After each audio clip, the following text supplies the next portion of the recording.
Hello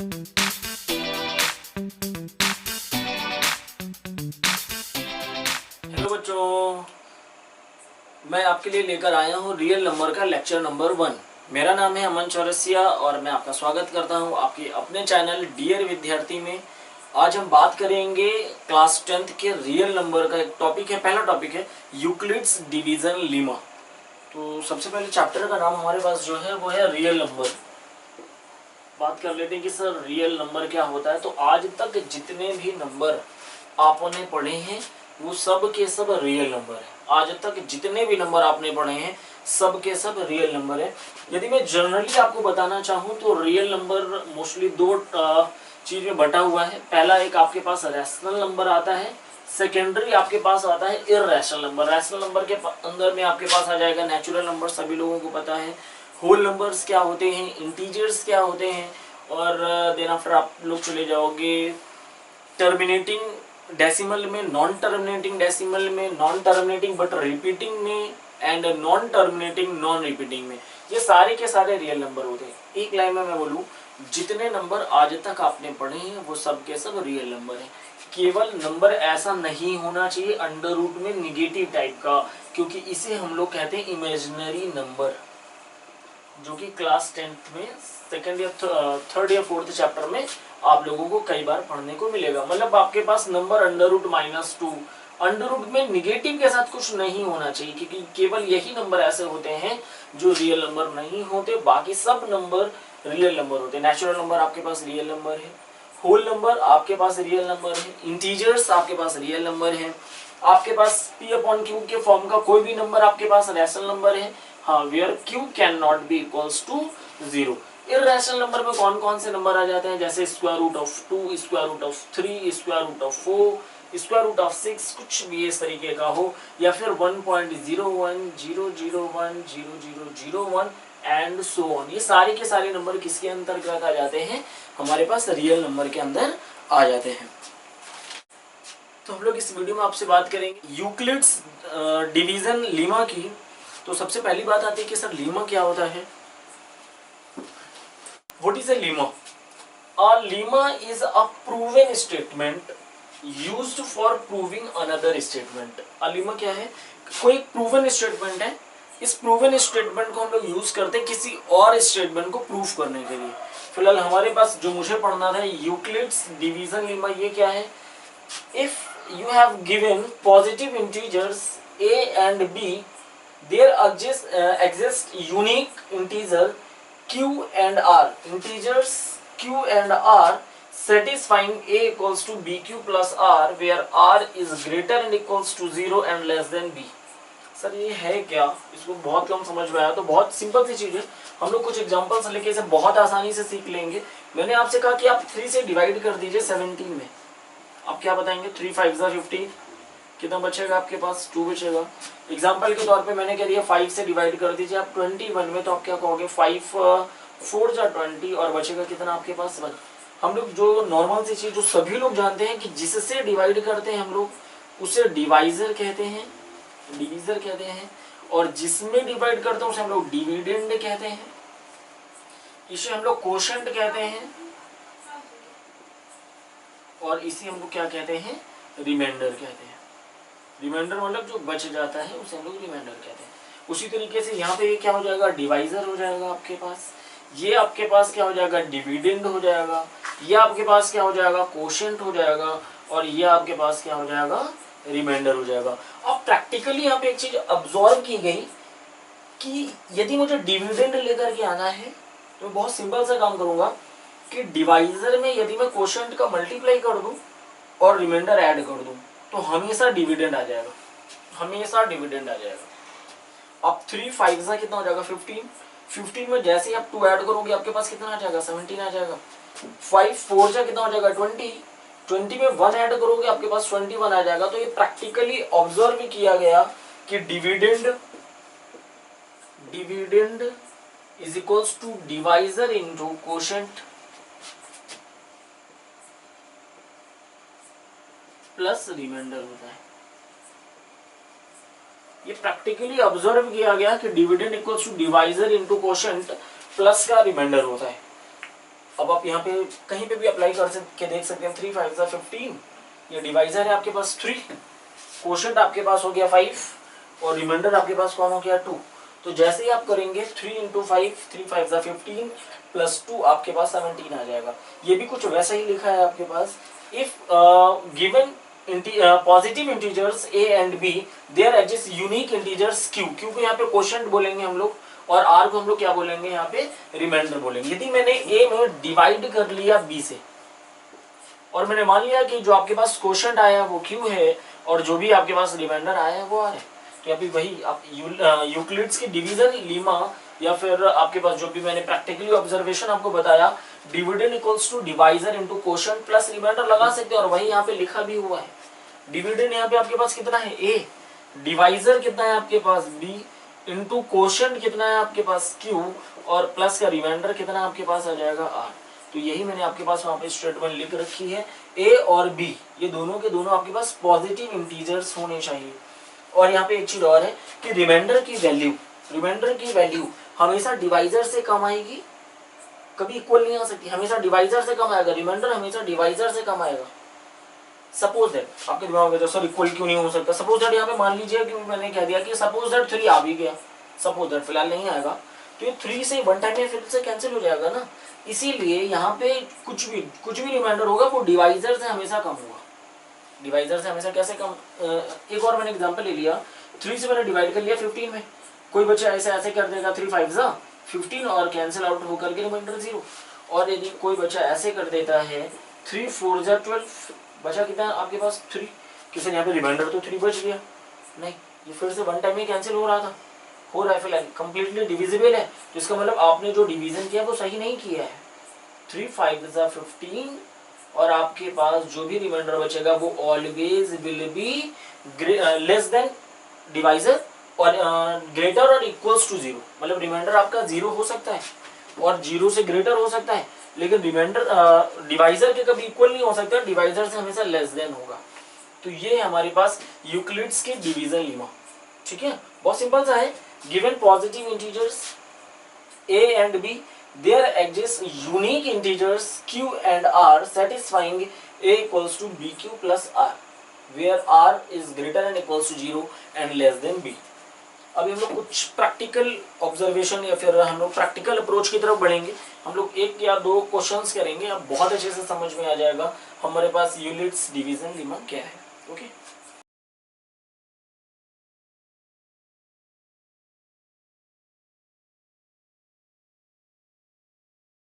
क्या question लिखा है?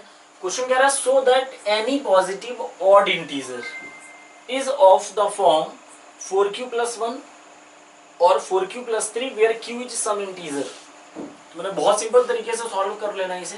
मैंने कर दिया let a and b are 2 positive integers, 2 positive integers such that a equals to bq plus r। अब यहाँ पे मुझे q के साथ चाहिए कौन 4, तो मैंने लेट कर लिया लेट b equals to 4। अच्छा यदि b की वैल्यू 4 है तो मैंने आपको बताया था कि remainder always greater and equals to 0 but less than divisor, और यहाँ पर डिवाइजर की मैंने वैल्यू ले ली है 4, तो मतलब r की value greater and equals to 0 होगा बट लेस देन 4 होगा। मीन्स यहाँ पे मैं इसी को यदि लिखना चाहूँ दैट इज r की वैल्यू या तो 0 होगी या तो 1 होगी या तो 2 होगी या तो 3 होगी, लेकिन 4 नहीं होगी। मीन्स आपके पास a इक्वल्स टू क्या होगा, b के प्लेस पर 4q प्लस या तो r की वैल्यू 0 होगी या फिर a इक्वल्स टू कितना होगा 4q और r की वैल्यू आपके पास 1 होगी, या फिर a equals to 4q plus r की वैल्यू 2 होगी, या फिर a equals to 4q plus आपके पास 3 होगी। एक बहुत सिंपल सी चीज और सीख लेते हैं। हमें मुझे क्या प्रूफ करना है कि सो that any positive odd integer. वैसे ऑड नंबर क्या होते हैं, सीधी सी बात है कि इवन और ऑड हम सभी लोगों को पता है। इवन नंबर वो सारे नंबर्स होते हैं जो 2 से डिविजिबल होते हैं, या फिर मैं ये भी कह सकता हूँ जो 2 के मल्टीपल्स होते हैं, ठीक है। और ऑड नंबर्स वो होते हैं जो 2 के मल्टीपल नहीं होते। बहुत सिंपल सी चीज है। मैंने कह दिया कोई भी नंबर मैंने ले लिया m, यदि आपने इसमें 2 का मल्टीप्लाई कर दिया तो ये आपके पास कैसा नंबर हो जाएगा, इवन इंटीजर हो जाएगा। ये मैंने कह दिया m कोई कोई भी पॉजिटिव इंटीजर है या नेगेटिव इंटीजर है और उसमें आपने डबल का मल्टीप्लाई कर दिया तो कंफर्म है कि वो नंबर आपके पास इवन हो जाएगा। m कैसा भी हो सकता है, इवन भी ऑड भी। आप किसी भी इवन में डबल करो, जो नंबर आएगा आपके पास वो इवन आएगा।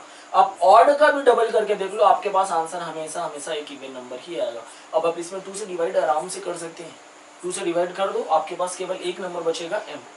ठीक है, अब ये आपके पास इवन नंबर है तो इवन नंबर में जैसे ही आपने 1 ऐड कर दिया तुरंत का तुरंत ये बन जाएगा एक ऑड इंटीजर। कोई भी इवन नंबर ले लीजिए, 4 ले लीजिए, 6 ले लीजिए, 10 ले लीजिए, 100 ले लीजिए या कुछ भी ले लीजिए, 12 ले लीजिए। आप जैसे इसमें 1 ऐड करोगे तुरंत का तुरंत ये क्या बन जाएगा, तुरंत का तुरंत ये एक ऑड नंबर बन जाएगा। अब किसी की बात आ जाके सर एक बात बताइए, क्या आप इवन नंबर से 1 सब्सट्रैक्ट भी तो कर सकते थे? सही बात है, आपके पास कोई भी इवन नंबर उसमें से आप एक सब्सट्रैक्ट कर दो तभी वो आपके पास ऑड नंबर ही बनेगा।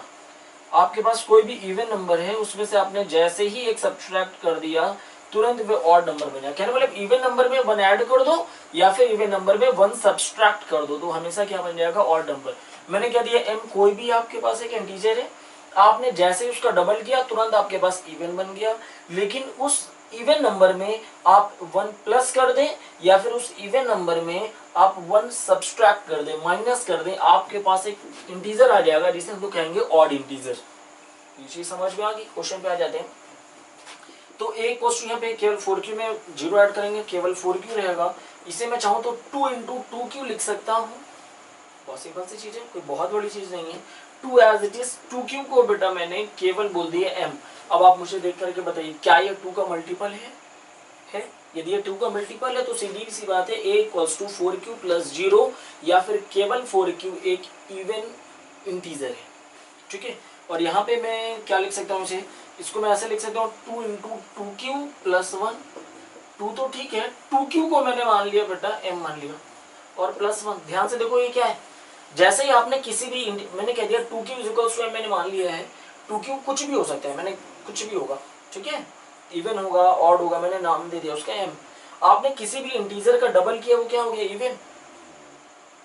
1 ऐड कर दिया तुरंत वो कैसा हो जाएगा, ऑड हो जाएगा। और ये कैसा हो गया था बेटा, इवन हो गया था। इस पूरे में आप बहुत ध्यान से देखिए, 2 पूरे से कॉमन आ रहा है और बचेगा आपके पास 2q + 1। तो 2 × 2q + 1 को मैं कोई नया इंटीजर नाम दे देता हूँ, m' नाम दे दिया मैंने। अब आप देख के बताइए इवन है कि ऑड है, कुछ भी m' की वैल्यू कुछ भी हो, यदि आपने 2 का मल्टीप्लाई कर दिया है तो आपके पास यह एक इवन नंबर हो जाएगा। It will behave as a even integer. Okay, इसको मैं क्या लिख सकता हूँ, 4q + 3 को क्या मैं 2 + 1 लिख सकता हूँ? हाँ, बहुत आराम से लिख सकते हैं। अब आप यहाँ से कुछ कॉमन ले लें तो आपके पास क्या 2 कॉमन आ जाएगा और आपके पास अंदर बचेगा 2q + 1। इन दोनों से जब आप 2 कॉमन ले लेंगे तो अंदर कौन बचेगा, 2q + 1 और प्लस का 1 एज इट इज 2। ऐसे 2q + 1 का मैंने नाम थोड़ी देर पहले दिया था m', तो 2m' + 1। जैसे अभी मैंने थोड़ी देर पहले बताया था 2m' एक इवन नंबर है, तो इवन नंबर में जैसे ही आपने 1 ऐड कर दिया तुरंत का तुरंत ही क्या दे देगा, एक ऑड इंटीजर दे देगा।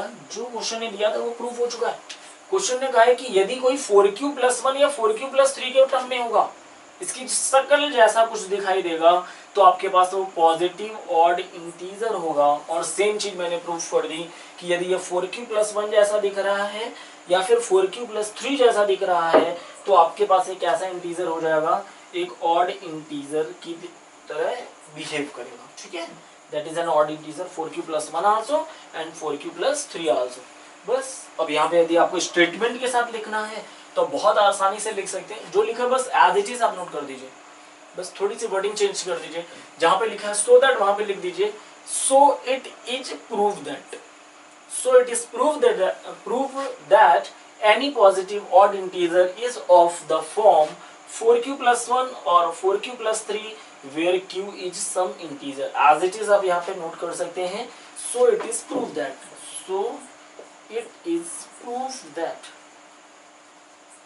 बाकी आप पूरा आराम से नोट कर सकते हैं, any positive odd integer is of the form 4q + 1 और 4q + 3 where q is some integer। We will do now the next question। Same तरह का मैंने एक और क्वेश्चन आपके पास लिख लिया है, so that any positive odd integer is of the form 6q + 1 या 6q प्लस 3 और 6q plus 5 where q is some integer. बहुत सिंपल सा क्वेश्चन है, सेम तरीके से आपको सॉल्यूशन लिखना है। यहाँ पे सेम तरीके से सॉल्व करेंगे हम लोग। Let we have two positive odd integers, sorry, two positive integers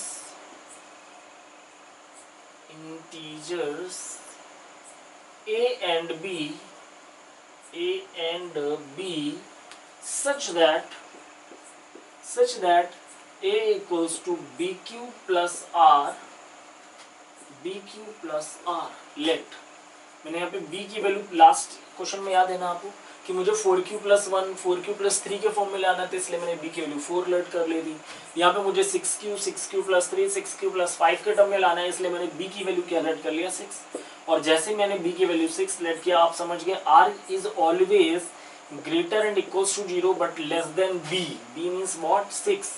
तो आपके पास r की वैल्यू या तो 0 होगी, या तो 1 होगी, या तो 2 होगी, या तो 3, या तो 4, या तो 5 होगी। ठीक है ना, दैट इज लेस देन 6। ठीक है ना, ए इक्वल्स टू क्या क्या पॉसिबल है अब 6q, b के प्लेस पे 6 पुट कर देंगे, r के प्लेस पे मैंने सबसे पहले 0 पुट कर दिया। Then after a equals to 6q plus r के प्लेस पे मैंने 1 पुट कर दिया। a equal to 6q plus 2 मैंने पुट कर दिया। a equal to 6q plus मैंने 3 पुट कर दिया। a equal to 6q plus मैंने 4 पुट कर दिया। और last a equal to 6q plus 5। ठीक है, मुझे क्या प्रूफ करना है 6q plus 1, 6q plus 3 and 6q plus 5 are odd integers. तो आप यदि चाहें तो इसको ना भी दिखें, कोई बहुत बड़ी चीज नहीं है, लेकिन फिर भी मैं सारे दिखा दूंगा। क्या मैं इसको ऐसे लिख सकता हूँ 2 इंटू 3q और मैंने 3q का नाम दे दिया m, तो आपने देख लिया कि ये 2 का मल्टीपल है, तो सीधी सी बात ये कैसा इंटीजर हो जाएगा, ये इवन इंटीजर हो जाएगा। देन आफ्टर इसको मैं क्या लिख सकता हूँ 2 इंटू 3q प्लस 1, सही बात है, 2 3 जा 6q प्लस 1 मैंने एज इट इज लिख दिया है। 3q को थोड़ी देर पहले मैंने m नाम दिया था, तो 2m प्लस 1। अब ध्यान से देखिए 2m को मैंने क्या बोला था, इवन इंटीजर बोला था, और इवन इंटीजर में जैसे ही आप 1 ऐड करोगे तुरंत ये हो जाएगा ऑड इंटीजर। आपको यहाँ पे इंटीजर लिखना है। ठीक है, नेक्स्ट यहाँ पे क्या लिखा है 6q प्लस 2, मैंने 2 कॉमन ले लिया तो ये बचेगा 3q प्लस 1। अब यहाँ पे आप ध्यान से देखेंगे मैंने इस 3q प्लस 1 का एक छोटा सा नाम दे दिया m डैश। 3q को मैंने नाम दिया था m, मैंने 3q प्लस 1 का नाम दे दिया m डैश। अब आप ध्यान से देखिए m डैश कैसा भी हो, इवन हो ऑड हो, लेकिन जैसे उसमें 2 का मल्टीप्लाई हो जाएगा तुरंत ये कैसा हो जाएगा इवन इंटीजर। ठीक है, नाउ 6q प्लस 3 को क्या मैं ऐसे लिख सकता हूँ 2 प्लस 1। यहाँ पे मैं चाहूँ तो 2 कॉमन ले लूंगा तो आ जाएगा 2 3q प्लस 1 और प्लस का याला 1 एज इट इज लिखा है, और 2 इंटू 3q प्लस 1 को थोड़ी देर पहले कुछ नाम दे रखा है मैंने m डैश, तो 2m डैश प्लस 1। बहुत ध्यान से देखिएगा जरा, m डैश इवन हो या ऑड हो, लेकिन उसमें जैसे 2 का मल्टीप्लाई हो गया ये इवन हो गया, और इवन में जैसे ही 1 ऐड हो गया तुरंत ही it will behave as odd integer. यहाँ पे आप क्या कर लेंगे, आप देखिए ध्यान से, पूरे से 2 कॉमन आ जाएगा तो आंसर अंदर आएगा 3q प्लस 2, 3 2 जा 6q, 2 2 जा 4।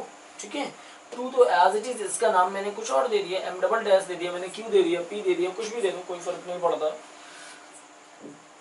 m डबल डैश कैसा भी इंटीजर हो, जैसे इसमें आपने 2 का मल्टीप्लाई किया तुरंत आपके पास इट विल बिहेव एज, ये बिहेव करेगा इवन इंटीजर की तरीके। और इसको मैं 6q प्लस, क्या मैं 5 को ऐसे लिख सकता हूँ 4 प्लस 1। फिर इसको मैं क्या लिखूंगा, यहाँ से देखिए 2 कॉमन आ जाएगा हमारे पास, जैसे मैंने 2 कॉमन ले लिया तो अंदर यहाँ पे कितना बचेगा 3q प्लस 2 प्लस का 1 एज इट इज 2, ऐसे 3q प्लस 2 का मैंने नाम दे रखा है m डबल डैश प्लस 1। बहुत ध्यान से देखिए, m डबल डैश कैसा भी इंटीजर हो आपने उसका डबल किया मतलब वो इवन होगा।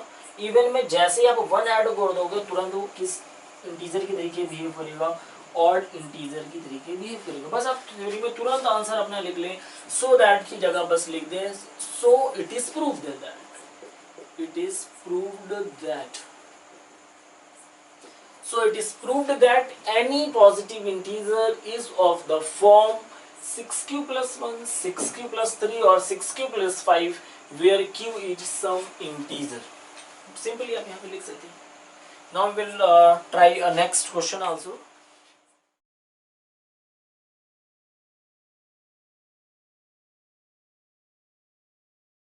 हम लोग एक और क्वेश्चन देखते हैं। हमारे पास क्वेश्चन लिखा हुआ है, ये एक्सरसाइज के क्वेश्चन है बेटा। Use Euclid's division lemma to show that square of any positive integer, किसी भी पॉजिटिव इंटीजर का square is either of the form 3m और 3m+1 for some integer m। Question कैसा भी हो, करने का तरीका सेम रखें। बहुत सिंपल सा, ध्यान से देखिएगा जरा कैसे करेंगे। Let there are two positive integers a and b. Let there are two positive integers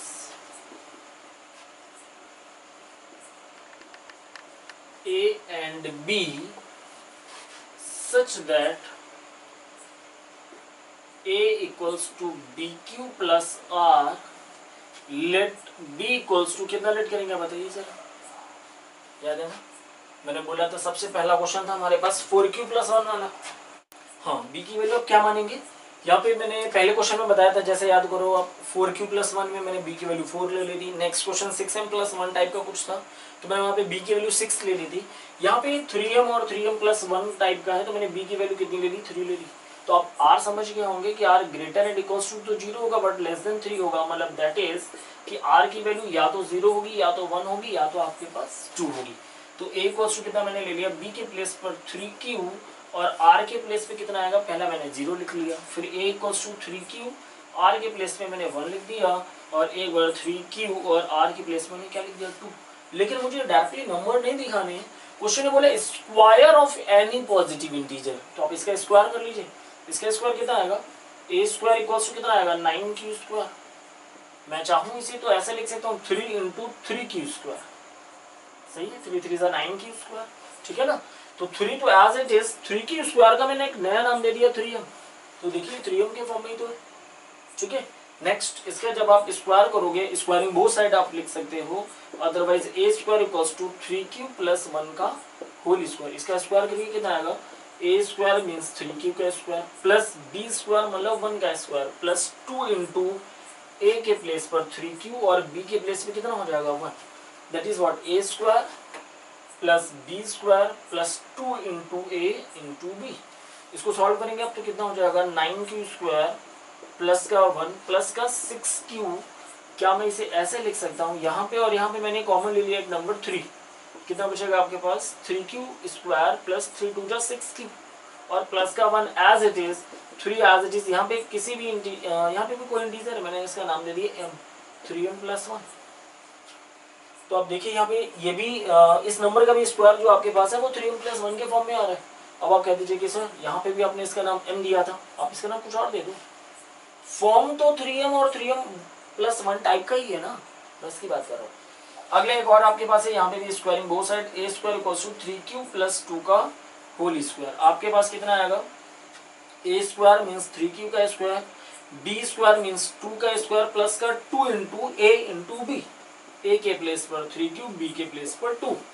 यहाँ पे आपके पास आ जाएगा 2 3 6 2 12q। मैं इस पूरे को ऐसे लिखना चाहूँ तो लिख सकता हूँ 9q² प्लस 12q और मैंने 4 को लिख दिया 3+1। पूरे से कॉमन ध्यान से देखिए, इतने से केवल कॉमन आपके पास 3 आ जाएगा, तो आपके पास बचेगा 3q² प्लस का 4q प्लस का 1 प्लस 1 3 एज इट इज। इस पूरे नंबर को मैंने मान लिया कि ये m है और प्लस का 1। तो आप ध्यान से देखिए, यदि कोई नंबर 3q है तो उसका स्क्वायर भी 3m के फॉर्म में आ रहा है। यदि कोई नंबर आपके पास 3q+1 टाइप का है तो भी स्क्वायर आपके पास 3m+1 के फॉर्म में है। और यदि कोई नंबर 3q+2 है तो इसका स्क्वायर भी 3m+1 के फॉर्म में। अब आपके दिमाग में क्वेश्चन और आ सकता है कि सर ये 3q के साथ 0 ही 1 ही 2 ही क्यों है।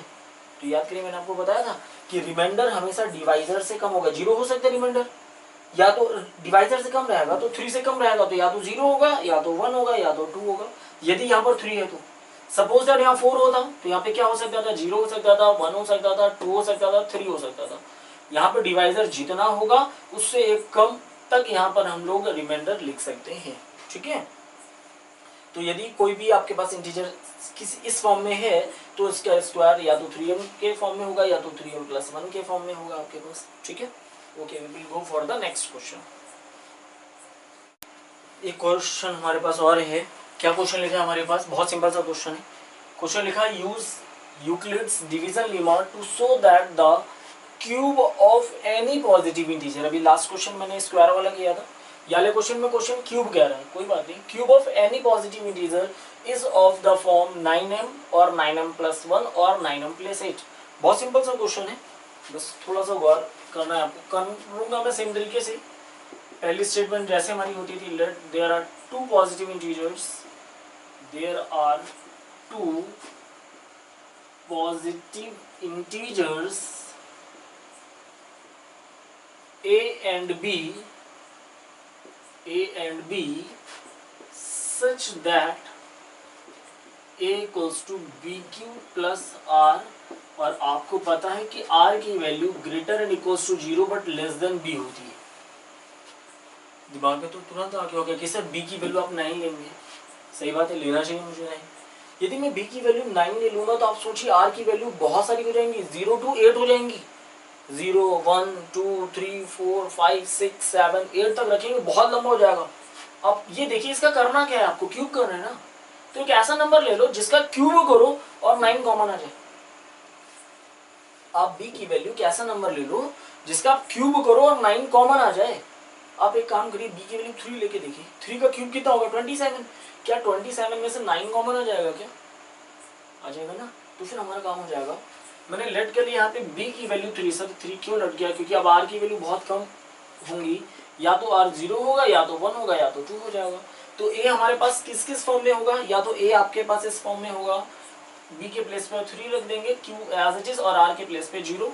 अदरवाइज आप ऐसे लिख सकते हैं a equals to 3q plus 1, और आप इसी को लिख सकते हैं a equals to 3q plus 2, ठीक है ना। मुझे इस नंबर को नहीं रिप्रेजेंट करना है 9m 9m+1 9m+8 के फॉर्म में, मुझे इन सारे नंबर्स का क्यूब प्रूफ होना है, इस फॉर्म में ही होगा। बहुत सिंपल सा है, cubing both side. a cube equals to 3q का होल क्यूब, 3 का क्यूब 27, q का क्यूब q क्यूब, मैंने यहाँ से 9 कॉमन ले लिया तो 3q square 9 as it is. 3q square का मैंने नाम दे दिया m। देखिए किसी भी नंबर का क्यूब प्रूफ हो गया कि 9m के फॉर्म में होगा। अब किसी का दिमाग ये आ सकता था कि सर आप 3 कॉमन ले लेते 9 अंदर कर लेते, तो ये भी तो देखना है कि किस फॉर्म में मुझे प्रूफ करना है, ठीक है। नेक्स्ट अब यहाँ पे cubing both side, a cube equals to 3q plus 1, a plus b का होल क्यूब सभी लोग जानते हैं, a cube plus b cube plus 3ab bracket में a प्लस b, तो a cube plus b cube plus का 3 into a into b और bracket में a प्लस b, ठीक है। क्यूब करेंगे तो कितना आएगा? 27 क्यूब प्लस 1 का क्यूब 1 हो जाएगा। ये आपके पास कितना हो जाएगा? 9 क्यूब। 9 क्यूब का अंदर मल्टीप्लाई कर लीजिए तो 9 3 कितना हो जाएगा? 27 9 क्यूब इंटू 3, तो 27 क्यूब इंटू क्यूब हो जाएगा क्यू स्क्वायर, और ये 9 क्यूब का मल्टीप्लाई जैसे आप 1 में करेंगे तो आपके पास कितना आ जाएगा? 9 क्यूब। और आप ध्यान से देखिए यहाँ पे और यहाँ पे 9 कॉमन आ जाएगा आपके पास, तो 9 3 27, 9 3 27, 9 1 9, तो ओनली क्यूब बचा आपके पास, ठीक है। और ये प्लस का वन एज इट इज, और इस पूरे नंबर का नाम मैंने दे दिया m डैश दे दिया, या फिर मैंने केवल m दे दिया। तो देखिए 3q प्लस 1 के फॉर्म में भी जो नंबर लिखा है, लेकिन उसका क्यूब 9m प्लस 1 के फॉर्म में आ रहा है। एक और आपके पास बचा हुआ है यहाँ पे, इसका क्यूब कीजिए both side, cubing both side, a cube equals to 3q plus 2 का होल क्यूब, तो आपके पास ये आ जाएगा 3q का होल क्यूब प्लस 2 का whole cube, a cube plus b cube plus 3 into a into b bracket में a plus b। कितना हो जाएगा ये आपके पास? 27 क्यूब, 2 का क्यूब 8 हो जाएगा, 3 3 9, 9 2 18, 18 3 54 क्यू स्क्वायर। ये कितना हो जाएगा? 3 3 9 2 18, 18 2 36, और एक बार क्यूब आपके पास एज इट इज आ जाएगा। यहाँ पे और यहाँ पे आपके पास कॉमन आएगा 9, 9 3 27, 9 6 54, एंड 9 4 36, एंड प्लस का 8, और इस पूरे नंबर को यदि मैं m मान लूँ तो 9m+8, तो ये भी प्रूफ हो गया कि नंबर कैसा भी लिखा हो, यदि यहाँ पे 3 क्यूब है तो सीधी सी बात यहाँ पे 0 हो सकता है, या तो 1 होगा या तो 2 होगा, लेकिन हाँ क्यूब करने पर या तो ये 9m के फॉर्म में आएगा, या तो 9m+1 के फॉर्म में आएगा, या फिर ये 9m+8 के फॉर्म में आएगा। अब कुछ बच्चे ये भी कह सकते हैं कि सर यदि मैं b की वैल्यू 9 ले लूँ तो क्या क्वेश्चन नहीं होगा? बिल्कुल हो जाएगा, b की वैल्यू आप 9 ले लीजिएगा, ठीक है। तो r की वैल्यू क्या लेंगे, एक बार 0, फिर 1 2 3 अप टू 8, ठीक है, और सबका क्यूब कीजिएगा और सब के सब इसी फॉर्म में आपके पास वापस से आ जाएंगे। तो आप मुझे बताइएगा कि मैंने आपको कैसा पढ़ाया, कितना % आपको समझ में आया। यदि आपके पास कोई डाउट है आप कमेंट करके बताएं, और हमारे चैनल को सब्सक्राइब करें और बेल आइकन दबाना ना भूलें। प्लस हमारी वीडियो को शेयर करें अपने दोस्तों के साथ, जिनको भी इन सारी चीज़ों से फ़ायदा हो सकता है, जो आपके फ्रेंड्स हो आप उनके साथ शेयर करें, और लाइक करना ना भूलें, जिससे हमारा मोटिवेशन लगातार बना रहे।